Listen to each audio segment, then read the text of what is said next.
여러분 안녕하세요. 소설 쓰는 여자, 소설 읽어주는 여자의 이재희입니다. 여러분 반갑습니다. 오늘 제가 여러분께 소개해드리고 읽어드릴 책은요. 제가 쓴 책이 아니라 우리 박정희 대통령님께서 쓰신 책입니다. 제목은 국가와 혁명과 나라는 책입니다. 제가 사실 박정희 기념관에 다녀오고 거기 이 책이 전시되어 있는 걸 보고서 이번 달에 꼭 이걸 읽어야지 생각을 했었거든요. 그런데 저뿐만 아니라 여러분들도 같이 읽었으면 좋겠다는 생각에 제가 이 책을 읽어드리려고 합니다. 제가 어제 강남에 있는 교보문고에 갔었어요. 그랬는데 책이 없더라고요. 그래서 책을 구하지는 못했고요. PDF 파일을 구했어요. 그래서 그거를 읽어드리려고 하는데 조만간 어떻게든 책을 구해보려고 합니다. 급한 마음에 우선 먼저 읽어드리고 싶어서요.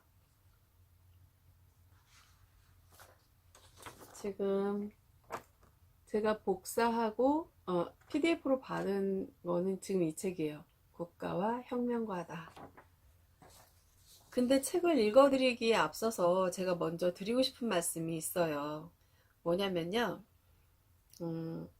박정희 대통령님의 5.16 군사혁명에 대해서 많은 사람들이 굉장히 많은 이야기를 하잖아요. 근데 그 5.16 군사혁명에 대해서 잘 모르는 사람들이 얘기를 하기 때문에 제가 오늘 그걸 짚어드리겠습니다. 오래지 않아서 2016년 이후에 나온 자료인데요. 아직 제가 자료를 받게 되면은 다시 또 말씀을 드리겠지만 워싱턴 포스트지에 보도된 내용인데요. 전 세계에 1950년부터 2016년까지 전 세계적으로 혁명, 쿠데타가 일어난 건수가 475건이랍니다. 근데 그 중에는 실패한 것도 있고 성공한 것도 있을 텐데 성공한 횟수는 236회라고 합니다. 그런데 전 세계적으로 성공한 쿠데타, 그러니까 성공한 혁명을 3대 성공한 혁명을 워싱턴 포스트지에서 얘기를 했는데 그 세 혁명 중에 박정희 대통령님의 5.16 군사혁명이 들어가 있습니다. 내용을 보면요. 그러니까 1923년에 터키의 케말 파샤가 일으킨 혁명이 하나 있고요.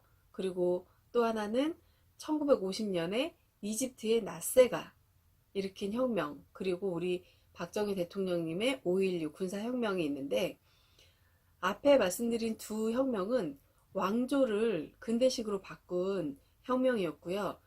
이 국민의 삶의 질을 근본적으로 향상시킨 혁명은 박정희 대통령님의 혁명으로 이야기하고 있습니다. 그렇다면 전 세계에서 가장 모범적이고 가장 성공한 혁명, 성공한 쿠데타가 바로 우리 박정희 대통령님의 5.16 군사혁명이라는 거죠. 네, 그 말씀을 드리고 싶었습니다. 굉장히 가슴 뛰는 이야기 아닙니까? 네, 그러면 이제 이야기 책을 본격적으로 읽어 드릴 건데요. 그 안에 보면은 재발간에 붙여 조갑재 대표님이 이제 쓴 부분이 있어요. 근데 제가 너무 우리 박정희 대통령님의 그 내용이 읽고 싶어서 그 서문, 그러니까 이 조갑재 대표님이 쓰신 부분은 다 읽은 후에 읽도록 하겠습니다. 우선 목차를 보면요. 처음에 책 머리에 그리고 서장이 있고요. 서장, 그리고 총 8장으로 구성되어 있습니다. 1장에는 혁명은 왜 필요하였는가 라는 제목의 그 5 챕터를 나눠서 돼 있고요. 제 2장은 혁명 2년간의 보고라는 제목으로 또 5챕터가 있습니다. 그리고 제3장은 혁명의 중간 결산으로 해서 4개의 챕터가 있고요. 제4장은 세계사에 부각된 혁명의 각 태상으로 되어 있습니다. 거기에는 3챕터가 달려 있고요. 제5장은 라인강의 기적과 불사조의 독일 민족입니다. 여기에는 4챕터가 달려 있고요. 제6장에는 우리와 미일 관계 2챕터가 달려 있고요. 제7장은 조국은 통일될 것인가, 여기는 3챕터가 달려 있고, 제8장은 우리는 무엇을 어떻게 할 것인가 라고 우리의 나아갈 길을 제시해 주고 계십니다. 여기는 6챕터가 달려 있고요. 오늘은 제1장 혁명은 왜 필요하였는가, 그 부분을 읽어 드리겠습니다. 아니, 서장 먼저 읽고 읽어 드릴게요. 서장, 국가, 민족, 역사의 명제. 경애하는 국민 재위가 현찰하는 바와 같이 지금 우리 조국의 역사는 실로 존망의 간두에 직립해 있다. 유사 이래로 세계의 그 어느 민족, 어느 국가도 겪어보지 못한 감내할 수 없는 이 중난한 시련을 싸워 이겨 뚫고 나가느냐, 아니면 우리의 용기와 예지와 인내의 부족으로 이 투쟁에 참패되어 다시는 일어설 수 없는 곤욕의 심연으로 빠지고 마느냐의 중대한 기로의 한복판에 서 있다. 단군 성조 국기를 세운 지 5,000년, 이 민족은 겨우 삼천리의 좁은 변강 속에서 세계 회유의 순혈 동포이면서도 혹은 분방, 혹은 상잔을 거듭하면서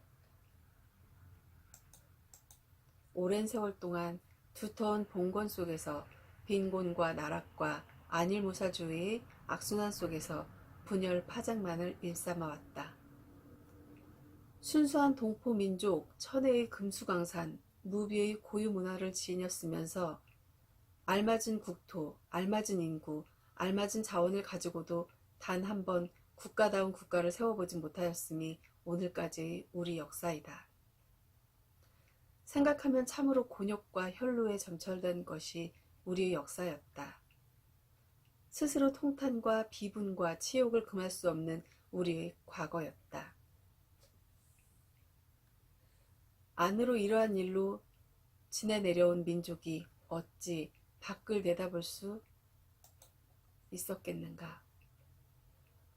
변경을 넘어 해외의 웅비는 고사하고 한치의 앞마저 내다보지를 못하고 항시 중1러의 강압 속에 숨막히는 질식생활을 영위하여 온 우리 민족이었다.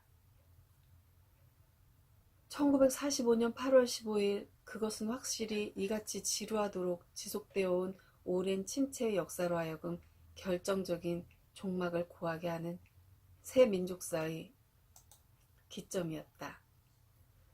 그러나 그 후 19년간의 역사가 창업의 기점이 되기는커녕 언제나 새로운 악순환의 반복에 불과하지 않았는가. 자유, 민주, 양당 정권이 역사적으로 짊어져야 할 죄책의 심도가 바로 거기에 있다. 그들이 독재와 부패와 무능과 타태주의로 국사를 엉망으로 만들어 놓은 일도 용서할 수 없으려니와 그보다 더 큰 죄는 실로 반만년 만에 처음 만난 신민족국가 창건을 위한 천재의 호기를 외길로 오도하고 모처럼 뻗으려는 세찬 재기의 기운을 저지한 데 있다. 이리하여 우리 민족은 영영 기회를 놓치고 피곤한 배신의 쓴맛을 만끽해야 했으며 20년 가까운 세월을 도로 속에 허송해야 하였다. 해방 이후 우리 민족이 수확한 것은 과연 무엇이었던가. 60만으로 편성된 세계 4위의 강군을 가졌고 상당한 수의 건물과 공장을 짓기는 하였다. 그러나 그것이 아무리 값진 것이라 하더라도 해방 풍조로부터 시작된 정신적 타락, 망국적 외래 풍조, 이에 깃들인 부패, 허영, 사치, 타태를 능가할 수도 없으려니와 또 3파선으로 분단된 민족 단장의 비극을 메울 수는 없는 것이다. 요컨대 해방 후 19년간의 제가 총결산, 이해하지 못했어요. 그것은 얻은 것보다는 잃은 것이 더 많은 반면에 단 하나의 소득이 있었다면 덮어놓고 흉내낸 식의 절름발이 직수인 민주주의 강제이식이 있었을 뿐이다. 피곤한 5천년의 역사, 절름발이 왜곡된 민주주의, 텅 빈 폐허의 바탕 위에 서서 이제 우리는 과연 무엇을 어떻게 하여야 할 것인가? 바로 이 명제야말로 국가의 명제요, 민족의 명제이며 역사의 명제이다. 2400만 동포가 이 명제의 해결을 위하여 총정렬할 때는 왔다. 우리는 이 점에 대해 고두 사색하고 있는 해지를 찾아내어 일대 국론을 제고하지 않으면 안 된다. 4.19에 이은 5.16 혁명, 그것은 바로 서상의 명제를 색출, 발견하기 위한 민족 정기의 진통 결과였고, 이 혁명의 국민혁명으로의 승화는 바로 이 명제에 해답하기 위한 역사의 민족적 총궐기를 뜻한다. 국가와 혁명과 나, 이것은 본인의 국가관을 말하는 것이요, 본인의 혁명관을 말하는 것이며 또한 자신의 일생관을 말하는 것이다. 국민 제위께서 양찰하는 바와 같이 본인은 자신이 바라든 안 바라든 기히 국가와 민족과 역사를 떠나 분리될 수 없는 처지에 있으며 혁명의 책임자로서 만금 같은 사명감에 중압되고 있다. 본인의 종래 생장 과정이 전혀 그러한 바 없었는 바는 아니었으되 특히 5.16을 기점으로 한 지금의 본인은 조국과 민족과 역사 앞에 자신의 생명을 걸지 않을 수 없게 되어 있다. 본인이 선 위치, 그것이 정계이고 군이고 초야이고를 막론하고 본인은 오로지 이 나라 국민의 한 사람으로 직접 보고 느끼고 결심한 바에 따라 민족혁명의 마지막 결실을 위하여 전부를 바치려 한다. 국민 제위가 아는 바와 같이 침체된 사회의 타파에는 왕왕 혁명을 필요로 할 때가 있다. 그러나 유약한 후진 사회의 연쇄 반응적 혁명의 반복은 때에 따라 혁명 이전보다 더한 파멸을 초래할 수도 있다. 그런 고로 혁명은 본시 함부로 있을 수 없는 동시에 만약 있다면 분명히 국가와 국민과 역사의 절대적 요청에서만 있어져야 하며 그러한 혁명이 일단 제기된 이상은 오직 개인을 떠나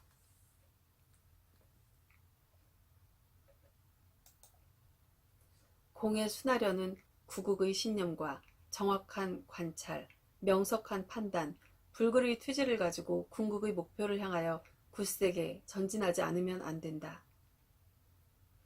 올바른 혁명의 발생 자체가 국가, 국민, 역사의 요청을 바탕으로 이루어진 것인 이상 이 혁명의 완수는 전 국민적 공동의식, 공동노력, 공동책임하에 성취되지 않으면 안 된다.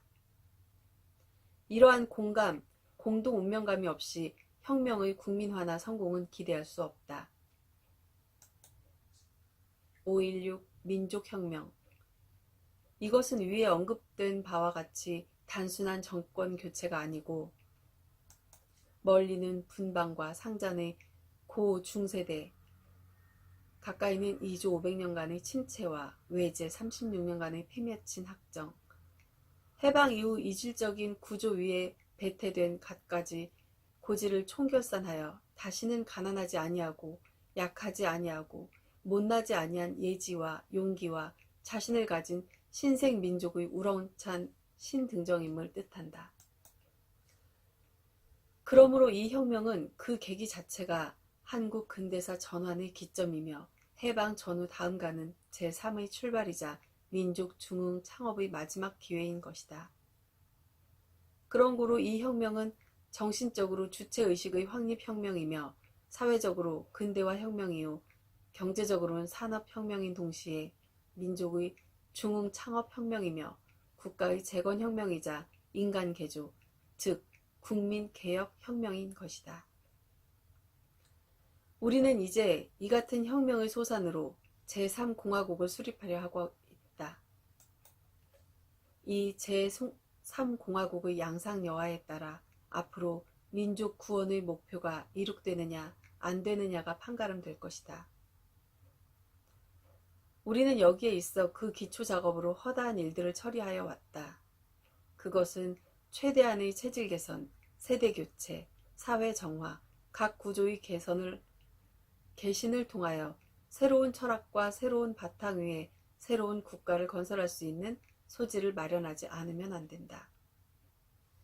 이 혁명의 전정에는 정해진 시한이 없다. 제3공화국의 수립만으로 혁명이 끝나는 것도 아니요.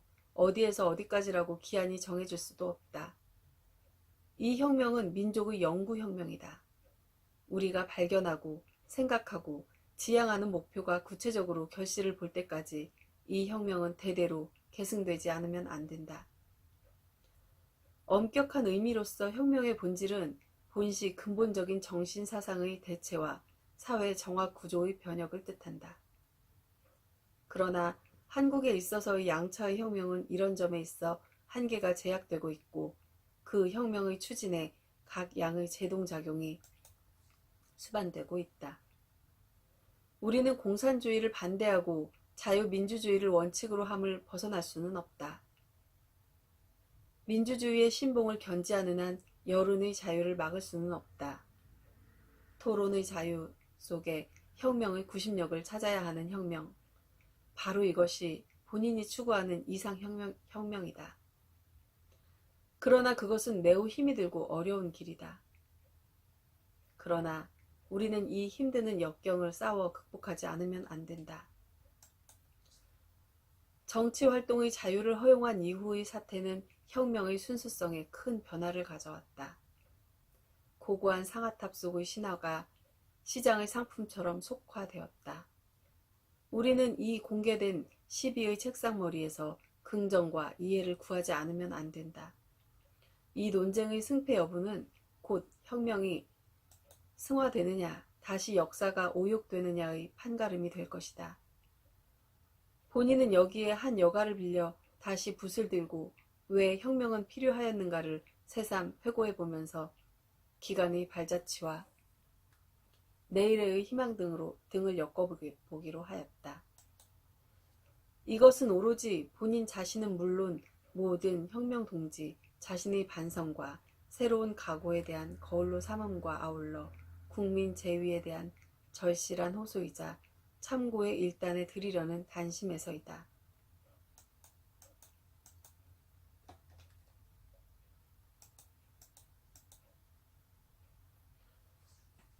여기까지가 박정희 대통령님이 쓰신 서문입니다. 그리고 이제 본문으로 들어가 보겠습니다. 제1장 혁명은 왜 필요하였는가?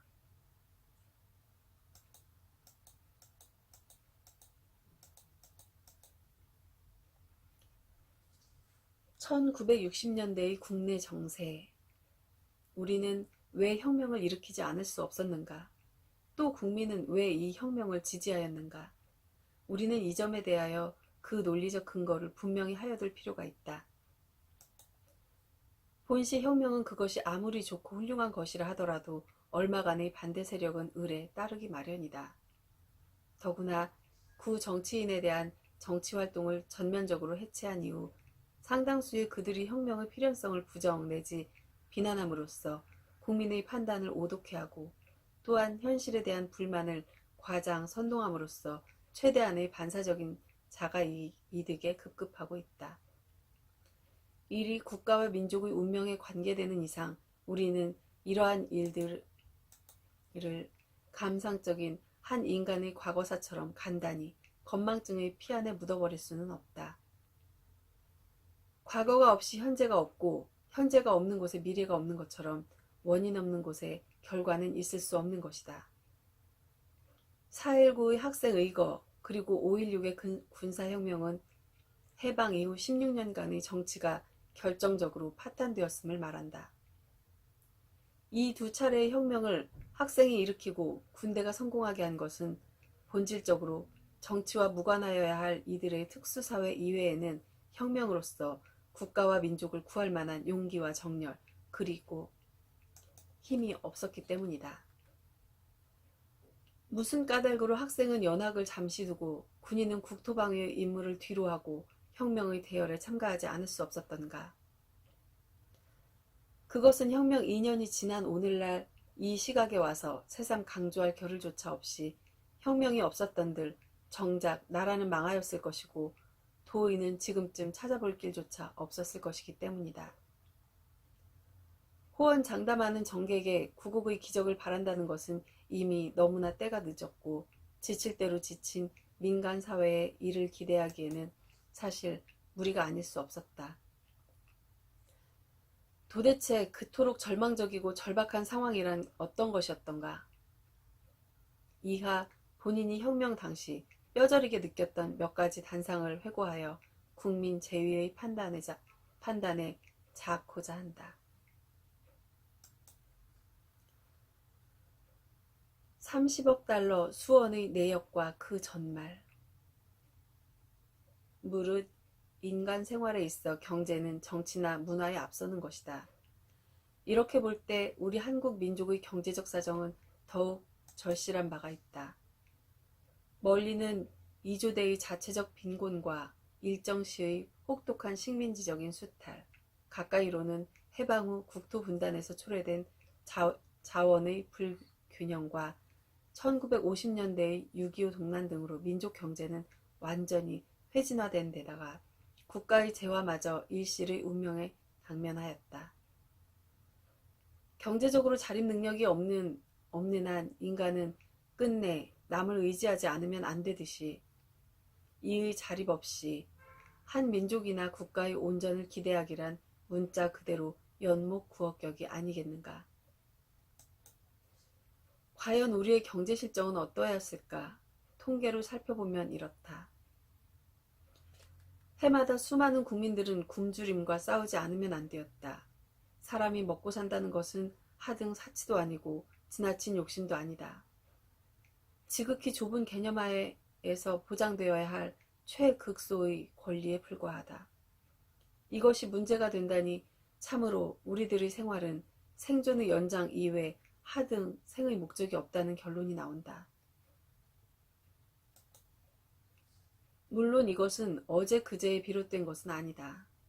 우리의 선조들은 이렇게 억울한 한평생을 살다 가셨다. 그러나 이 같은 비극의 역사에 매듭을 지을 때가 왔다. 다시는 우리의 착하고 귀한 자손들에게만은 그와 같은 운명적 유전을 물려줄 수는 없는 것이 아니겠는가. 그러나 우리의 과거는 너무나 사명감을 저버렸다.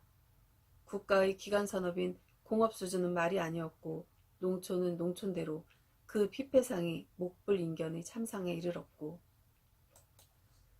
도시에 넘치는 지식층의 실업군은 너무도 딱하였다.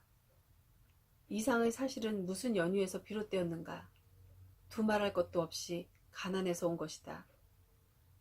나라가 가난하였기 때문이다. 나라가 가난하였다고 하지만 기실 얼마나 가난하였던가.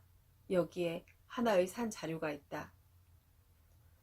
혁명이 나던 61년도 민주당 정권의 추가 경정 예산안이 바로 그것이다. 총 규모 6,088억 환의 내역인즉 국토개발사업비 조로 제공된 잉여 농산물 1,000만 달러를 환산한 130억을 합하면 미 대충 자금의 총 규모는 3,169억 환으로 이는 국내 자원 2,919억 환에 대하여 52%의 비율이다. 이같이 국가 운영의 기본 살림인 나라의 예산마저도 절반을 넘도록 미국에 의존하고 있었던 것이다. 독립된 국가이면서도 통계상으로 보는 한국의 실질 가치는 48%에 불과한 것이었다. 달리 말을 바꿔본다면 한국에 대한 미국의 발언권은 52%를 차지하고 우리는 그만큼 의존되지 않을 수 없다는 의미도 된다. 동시에 그것은 한국에 대한 미국의 관심도를 나타내었다고도 말할 수 있을 것이다. 미국의 원조가 없으면 우리 정부는 당장에 문을 닫게 된다는 것을 극적으로 표시하는 것이기도 하다. 물론 우리는 이러한 사정을 들추어서 초노도 의식적인 곡해를 일으킨다거나 감사하는 마음에 검은 보자기를 씌우려 하는 것은 아니다. 고마운 것은 어디까지나 감사하여야 하는 것이다. 왜냐하면 이것은 어디까지나 예의에 관한 것이기 때문이다. 우리도 미국에 대하여 무엇인가 큰 공헌을 하고 있다고 기억된다. 틀림없이 한국에 대한 미국의 원조에는 무슨 까닭이 있으리라 믿고 있다. 그러나 문제는 상대적인 데에 있는 것이 아니고 어디까지나 우리 자체에 있는 것이다. 원조의 금액이 몇 푼이고 간에 그것이 우리 살림살이 이외의 건설을 위한 웃돈으로 받는 것이라면 더 말할 여부가 있으랴. 그런데 불행히도 그 많은 원조의 대부분이 이 나라 살림살이의 기본 미천으로 날아가 버렸다. 이러고도 우리는 과연 독립된 자유, 민주주의 주권 국가라고 자부할 수 있을 것인가? 참으로 딱하고 기막힐 일이 아닐 수 없다. 한 국가나 한 개인의 살림살이에도 우리는 많은 공통점을 가지고 있다. 분가의 경우에서 우리는 국가의 사정을 충분히 터득할 수도 있다.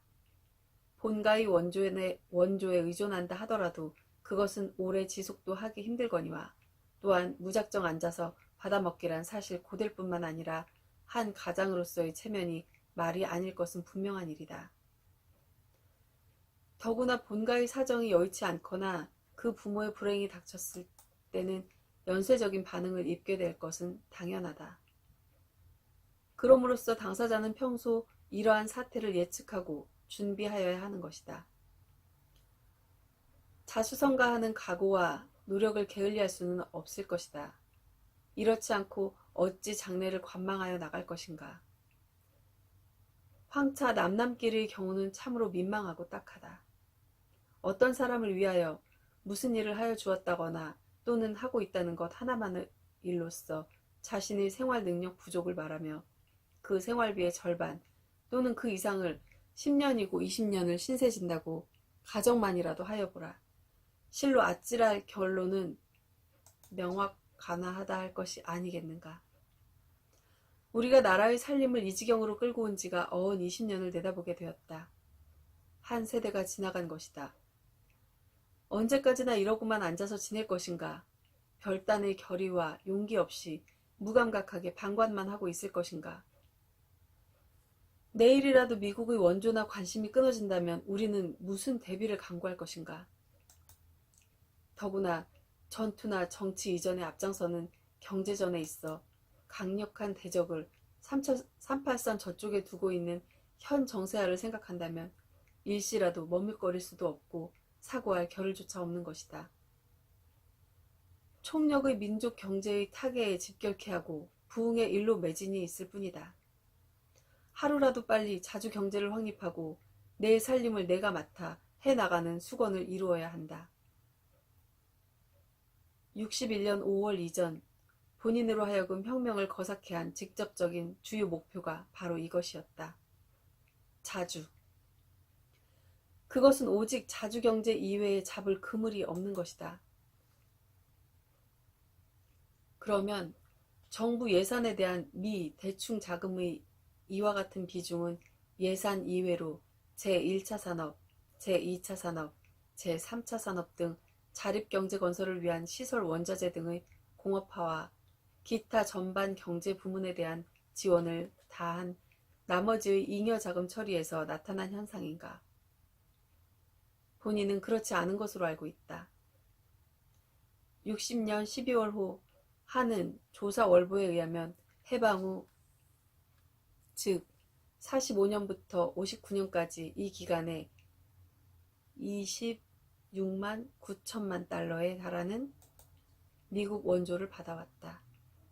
이 막대한 돈을 가지고 우리는 무엇을 하였던가?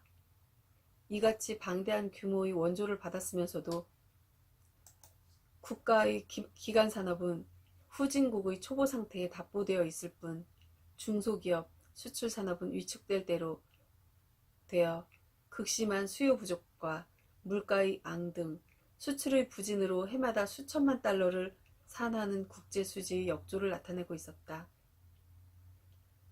전반적인 경제의 이 같은 결과는 수백만의 실업자와 연년 수만 호에 달하는 전략 농가의 속출을 낳게 되었고, 지난날의 미국 수출국으로서의 위치는 막대한 외국 도입으로 겨우 현상 유지할 수 있는 선까지 후퇴하였다. 그뿐인가, 혹심한 물가고와 통화의 팽창으로 인플레는 크게 국민 생활을 위협하였다. 이리하여 한국은 60년대의 5, 6년 동안 불과 4에서 5%의 경제 성장률을 시현하였을 따름이다.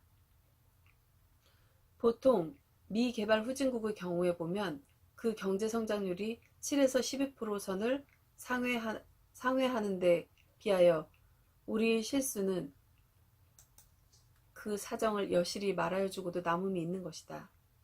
그러면 악순환과 침체와 태보 속에 소용돌이치게 된 그 원인은 어디에 있다 할 것인가? 물론 이것은 앞에서도 언급한 바 있는 국토의 양단, 그리고 6.25 동란과 수백만을 헤아리는 월남 피난민 등 불가항력적인 요인이 없지 않은 것은 아니다. 그보다도 우리가 여기서 새삼 간과할 수 없는 것을 몇 가지 들자면, 첫째, 원조하는 미국 측이 우리가 절실히 필요로 하는 내용과 거리가 먼 방식을 취하였다는 것과, 둘째, 우리 한국 측의 정책 빈곤과 노력의 부족, 그리고 구 정권의 부패 등이다. 자립경제 확립의 중핵이 되는 생산성 증대를 위한 공업화가 원조 당국의 정책상 차질로서 전현 소기의 목적을 달성할 수 없었다는 것은 ICA 원조의 시설 부문과 원자재 부문에 대한 원조 비율을 보면 쉽게 이해가 갈 것이다. 생산성의 증대를 위한 공업의 발전이 공업시설의 신설, 확장에 있음은 최론을 요하지 않는다. 그런데 여기서 1955년부터 1959년까지 5년간에 걸쳐 ICA가 제공한 시설 부문과 원자재 부문에 대한 원조 비율을 보면 다음과 같다. 55년 시설 부문